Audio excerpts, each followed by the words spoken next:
ময়নার বিধায়ক হিসাবে যেই প্রার্থী হোক না কেন, দল বা আমাদের নেত্রী নেতা যাকেই প্রার্থী করুক না কেন, আমাদের লক্ষ্য হবে ঘাসের উপরে জোড়া ফুল।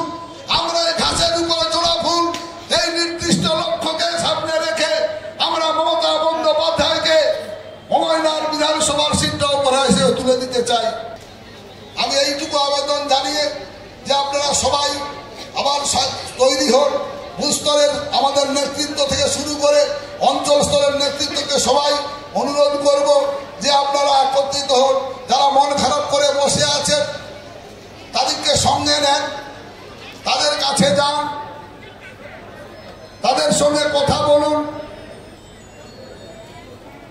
আপনারা দেখবেন সেও আপনাকে সঙ্গ দিবে, আপনার কাছে আসবে।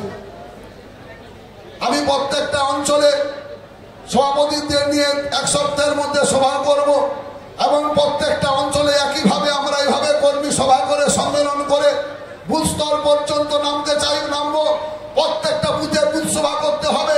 সর্বস্তরের কর্মীদের সঙ্গে নিয়ে আমরা একত্রিতভাবে আবার লড়াই সংগ্রামে ঝাঁপিয়ে পড়ে 2026-এ বিধানসভা সিটটি মমতা